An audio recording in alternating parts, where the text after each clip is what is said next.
ABC One Television. ABC One Television. ABC One Television.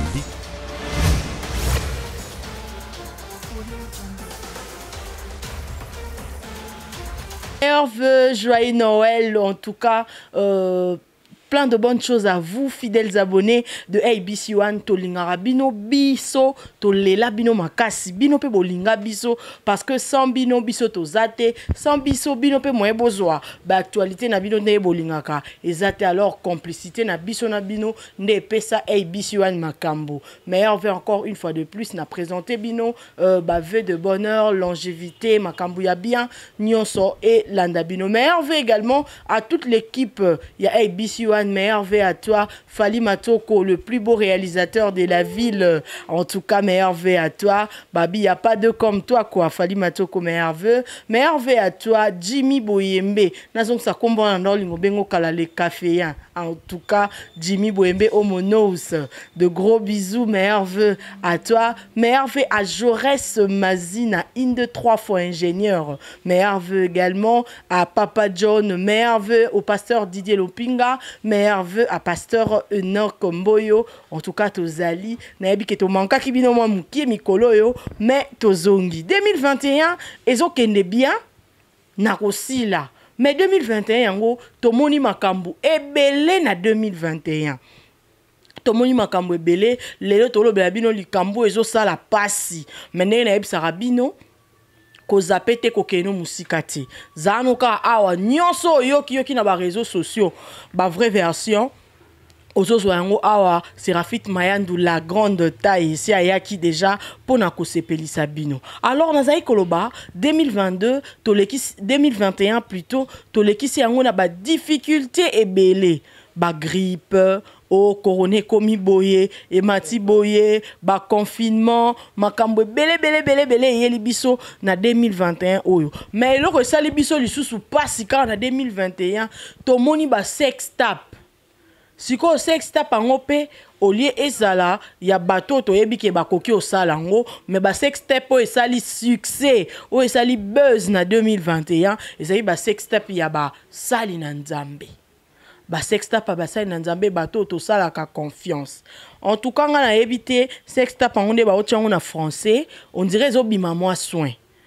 Moi, on a combo na lingala ezate pour raison de pudeur, mais sex tap soto tchango na lingala bomona ke ezabo soto, ezabo zoba, tomoni yango ya ba grands hommes de Dieu, bato to tchela mutema, oyo to nzimela to sala confiance, to monaki yango tamboli ebele, et betisi bato misusu mabaku, bato misusu bazui décision, ngana osambe alisu te, po pasteur o ne na monaka ye, ki ngandi pe ne na monaka ye ko sala bo, et sali pasi, mais ndenge kaka frère Patrice Ngoyimuso kwa lobaka, je cherchais le monde, je le trouvais dans l'église, et l'église je l'ai trouvé dans le monde. Okomona monde penza et koti na kati ya église. Église s'est transformée. Ba vertu ezate. Lelo bato ne jugé point ba comment ko utiliser verset passage biblique wana mabe.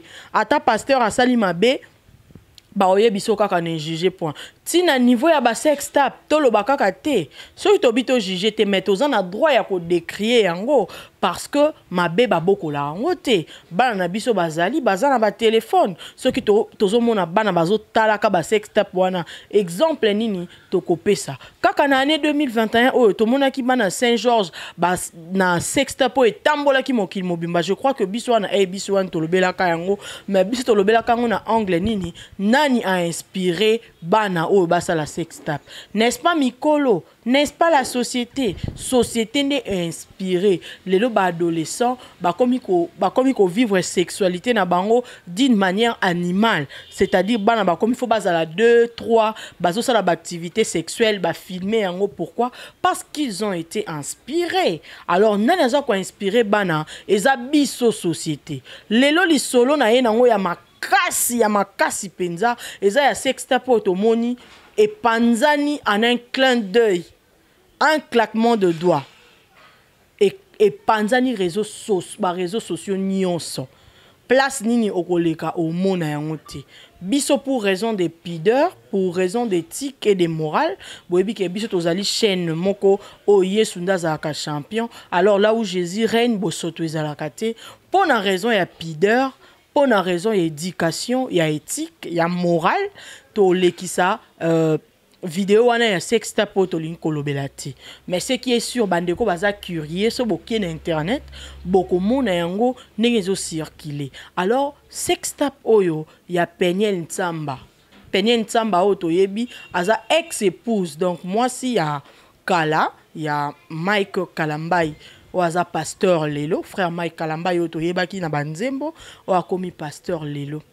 Alors tomoni sextape na ye na un certain Japot oyo toyebi ke bazaki na relation bana ko vivre déjà ensemble basaki relation de couple, quoique po bakuta na mbala liboso mutu o azaki le la pont, donc intermédiaire ya rencontre na bango ezaki pasteur Denis Lesi o petozo mona prophète Denis Lesi nde babengaka ye o tozo mona pe azo sala moins succès na ba réseaux sociaux, azo sala moins buzz, azo solo la bande comme ça babi aza na hypocrite, il dit ce qu'il veut ba msu babi non azo finir ça basai na nzambe. En tout cas nous ne sommes pas dans ça. Bino moro boyebi ndenge nini beaucoup apprécier ba gisement et amikolo oyo ya pasteur Denis Lesi. Mais na bande koloba que pasteur Denis Lesi nde azaki lokola point de repère, c'est-à-dire yene muta atiaka bango en contact na lobi c'est que yem talingi sara bango, contrairement na bande comme sunde ba olo baiza contact le kaka par mutu ayebaki mobali ayebaki mwasi. Alors on a canal na yende ba komaki en contact, mais si ka bande ko linganela pasteur Denis Lesi en tout cas lobi ayebiti. Ce qui est sûr, Peniel Ntsamba, ex-épouse ya Mike Kalambai, a komaki en couple, relation amoureuse na Japot wana. Alors curieusement le loto lamuki na tongo tomona sextape ya Peniel Ntsamba, c'est-à-dire en plein ébat sexuel, ba vidéo ezali o bande ko bazo tala en plein ébat sexuel, ba lakisi ba photo na e o azaka ba sanu et tout, et tamboli bato nyonso bazu vertige. Finalement les gens se disent ah c'est que makambu nyonso Peniel alobaka pona Mike Kalambai eza nango lukuta kosela kaye makambu yende mutaza mwasi mabe, parce que balobi soki ozolia fali matoko soko ozolia nguba na sa mai kobanga na ote yeba ke ba poso e ko mataka likolo suka batu ba oyeba ke mutaza na sa mai kuna aliara nguba, c'est-à-dire mabe atobombi ndenge nini suka ba poso e mataka kaka likolo nde bomoni vidéo wana. Bande comme sou baza ko douter nanu na authenticité ya vidéo wana.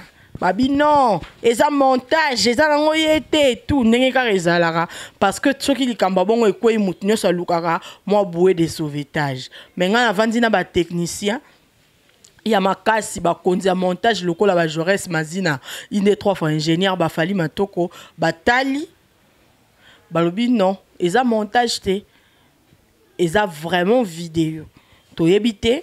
Pour battre un monopole à savoir azate peut-être battre prouver biso le contraire, mais jusque là biso to moni vidéo wana. Alors eloko etike biso makasi eza que c'est quand même une mère de famille, malgré qu'elle a divorcé, elle a des enfants. Oh, il faut appeler ça éducation. Alors pourquoi exposer ses intimités na ba place publique? Na lobeli kaka intimité na ya sextape te, mais tozo mona Peniel a exposé ka vie na ye nyonso na ba réseaux sociaux, même sa vie de couple o to bengaka eza makambo susu ata bokabwani na mobali par dignité, même ya yo moko mwasi baloba ngo na batu te, parce que eza biloko mususu oyo il faut ko garder ndenge balobaka makila ya munoko. Soko zoki pota na munoko makila pota munoko babwaka rango nyonso te, c'est-à-dire ato sali effort obwaka makila wana yeba ke ndambo ata ya mukie okomela. C'est comme ça la vie d'un couple. Okoko bimisa nyonso te, il y a des choses o ekoko tikalaka epa na yo, mais Peniel to mona ye vie na ye nyonso ya couple a etala yango na ba réseaux sociaux. Lelo ah balaxi sex tap na ye bato baye comprendre nini bande comme sous ba pesi explication balobi les gars en question le quoi pe azalara na ye très connu na ba réseaux sociaux aza ba compte na ye YouTube Instagram ba makamne belé o banda ko futa ye alors Peniel akanga qui est ba compte wana tant akanga qui ba compte wana a changé ba mot de passe et tout il y a commis kozwa mbongo le type lui aurait dit c'est-à-dire dans notre conditionnel parce qu'on a évité si réellement ba solo li bongo mais eza version ebimi na ba proche moi mobali wana a senga ki Peniel azongisela ye ba mbongo na ye ba makambu na ye nyonso alors lokola azongisa ki yango te n'est pas punition ton akanda ne ye azuba ba vidéo wana a publié en c'est-à-dire a sali en par vengeance wana eza version oyo eza un peu concordante quoi par rapport à ba source nyonso oyo to récupérer to moni version oyo concordé penza makasi na circonstance oyo yango wana donc akanga ki e ba vidéo après akanga ki e plutôt ba compte na nyonso sur ba réseaux sociaux ba ndai ko zambongo na ya boya ki ko zongisela ye alors na kanda wana nde y a publié. Est-ce que c'est comme ça qu'on résout un problème dans le couple? Ou on a question touna. Est-ce que Peniel était vraiment cette épouse victime? Namaboko ya frère Mike Kalambay. Est-ce que réellement Azaki babandai ko betaye? Est-ce que réellement banyo kolaki? Parce que kota la bagissement na ye. Déjà kota la ye. Ndenge alobaka ndenge s'exprimer aza basio ba mibali banyokola na banda côté parce qu'elle est tellement éveillée nde to bana kin aza de atimba trop ayebi de makambo ebele est-ce que c'est vrai penza ka bana ko subir ba conséquences wana ya makambo so alobela biso pour ce que bana ko subir en pas frère Mike mais si to komi na niveau o ba filmer aza ki consciente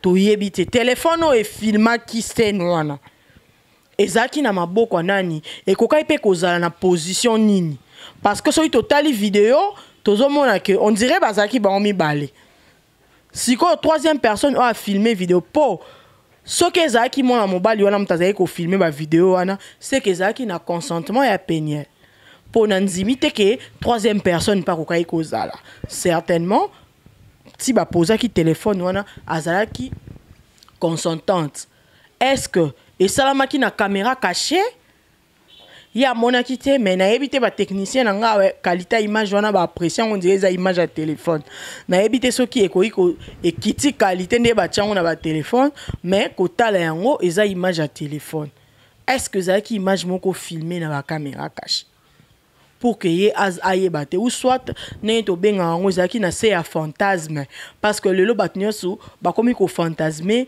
en plein débat sexuel ba filma kayango et comme nango d'actualité et comme nango à la mode ba to comme ça lango peut-être ezaki consentement est-ce que ezaki par surprise mais ngana longwe na ba kana nyos ezala consentement ezala surprise ezala kayeba kité question o ya makasi ngana za komituna aza maman Yabana, il faut à réfléchir na ba choix na arusala. Si réellement c'est là qui choix à frère Mike Kalambay à se tromper qui wana za qui choix na ya maba salaki. Bon au deuxième choix oh ya comité na niveau ko publier. Alors il faut se poser la question mabe ezo uta e pas mi bali to ezo uta e pas na yi. Na bana na yi. Akopé cette explication nini.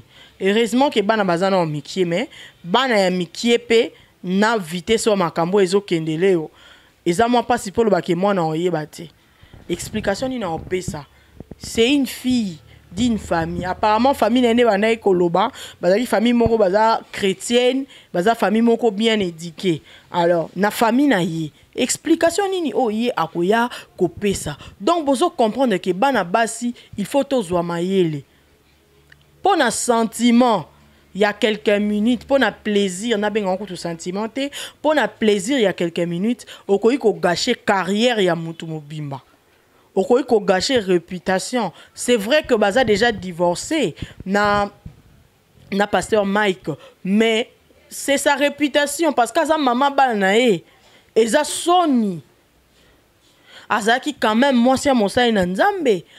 akoki kosala makambo wana tina niveau wana te aussi basali na nzambe faut maintenant vidéo oyo interpeller bino parce que biso na kala toyebi ba pasteur avant ba bala ezaka pasi faut ko ta ba prière pasteur okezula bino mwasi mo o kutu bo calculer kité mais lelo ba pasteur pe ba ko molinga basi na ba ko kana basi ba musicien moi métis moi mwasi mo kwa bien boye modernité et tout spiritualité pe na ba pasteur bazo kipango lisuté ba pasteur pe ba ko mo kufela na bango beauté c'est vrai za likambo a choix to ko ikolo bango ti mais il faut faire très attention plutôt tant on ça la choix parce qu'il faut tenir compte il y a carrière na yo il y a réputation na yo na éducation il y a moi si aujourd'hui alors lelo to komi na niveau oyo sextap oyo o basali yango po basambwisa bana basi mais particulièrement basambwisi penyel ntsamba oyo to monaki na ba réseaux sociaux azwaki moi ma peka lobaki pe moi mingi mais dernièrement pe penyel yango azaki na makambo ebele ba uti ko kanga a usurpation d'identité pour na makambo test à Covid il paraît qu'il a agressé qui même ba policier à ça qui bon alors moi je me dis muto a comment na niveau ko agresser ba policier tant mon frère Mike azao bete na ndap abandaka ko vanda bana ça elo côté point d'interrogation pour ba policier kuta bangi bango ti agresser bango to uta ko mona awa et chaki moi désordre aleka ki na ba réseaux sociaux amenaça frère Mike a humilié ya sana ba ndenge nyonso et lelo to yebite est-ce que ça châtiment nzambe pour ba publier enfin boye to mona est-ce que ça batumo ba sali magui mais ko ta la vidéo bandeko bakotala ngo bomona ke elonge ezali même na isika pesi mukongo na ye profil wana nde tolobaka eza ya yi même de dos on sait reconnaître que sima o eza ya ye mutu na ye forme basuki na ye et tout tozomona vraiment que eza yi toyebi ke ba démenti et rolanda vidéo oyo parce que mutu moko te na minute wa kondima lo bakeza kinga certainement ya lo bakeza kinga te mais ce qui to analyser vidéo tozomona de quoi la femme était capable sikoyo plus grande question est commis est-ce que ya solo penza makamane ko sibir na ndako na ye to ezaki kaka na intention ya konuire ezaki kaka na intention ya konuire réputation ya pasteur Mike Kalambai to ya solo pena na ko vivre est-ce kaza bajar ya basio bazaka akoti na via ma mobala lingazo ka profit soke simbite ebe banango kaka to ezaki ndenge nini mais mona mobali a publié yango na se ya kanda ndenge ba proche ba lobby na se ya kanda pourquoi pour a bloquer qui est accès na ye ya kozwela mbongo nde a publié alors nga na lina si sa vidéo oyo mais na obenda kaka bana basi matoi to komi na ba période ya ba fête il faut qu'on se faire très attention pour lelo muto aza capable à ça n'importe quoi pour kaka azoma mbongo la ta moi jean abima moi bien acha moi souki ya propre yebaka soki ba filmer yo okosuka na ba réseaux sociaux ko bima na ba réseaux sociaux oyo eza ko sambwa mobimba osambwe ka yo mon côté osambwe na famille na yo donc likolo ya plaisir ya quelques minutes réputation ko beba carrière ko beba lelo batu mususu bakoko critiquer même frère Mike balobi ozaki pressé pour la nuit que normal à moi ça beau ça au raisonna qui te au ça qui choité ndozo mona et fingi saka et si saka crédibilité c'est vrai to ko le kalo to lobi non ne jugez point et ça qui est rare mais nde baloba singa so si katani ata babambi trace wana sika babambela ki singa et yebana kaka alors faut faire très attention tant boza ko approcher bana mibali tant boza na ba intimité parce que mikolo ata balobi pas de rapports sexuels avant le mariage et simba rasulté ba jeune ba yo kango lisuté nde ba komi ko changer matéria préserve-toi garde ta dignité keba ndeko mwasi ba filmer yo o tindelanga photo o salelanga boy o zongselanga boy les hommes sont devenus méchants et cruels à koki ko filmer yo à publier yo juste pour se faire plaisir surtout ce que moi si mo za moi lo lendo za moi bien monsieur Zaliana Moutoumon ça ciblé déjà sambwisa yo alors il faut faire très attention mikolo to yebite so il faut to lo baraka bazo publier batu mais bino pe bo continuer ka kotinda ba photo ko filmer makambo ngo mais na ABC1 to bendi bino matoi alors bo comprendre version nyonso ya sextap oyo ya Peniel Tsamba oazaki ex ya pasteur Mike Kalambai mama ya bana na mi balé s'il vous plaît ba publier lelo ba publier na butu ya lelo nu na ba réseaux sociaux en plein débat sexuel en train de faire la pipe et tout ba ndeko baza curieux so ba vérifier na internet ba komona vidéo wana et sali passi pourquoi ba publier parce que akanga kimbongo ya auteur ya vidéo wana akanga ki mbongo na ye oazoka na ba Instagram ba YouTube ba mbongo bazwa na ba réseaux sociaux na moi ba compte na ya akanga ki alors par vengeance nde ba publier ki nde ba question mituni est-ce que c'était une bonne femme? Est-ce que ça va déception moute commissie bongo to eza na ndenge na ya zalaka neto découvrir ba question eza yanga ba réponse na bino na ba commentaire ba détail na bino na ba commentaire ndenge kaka to message ko sala yango to solola ensemble to bongisa mentalité ya ba congolais ngana bino to kutani mbala sima ciao ciao.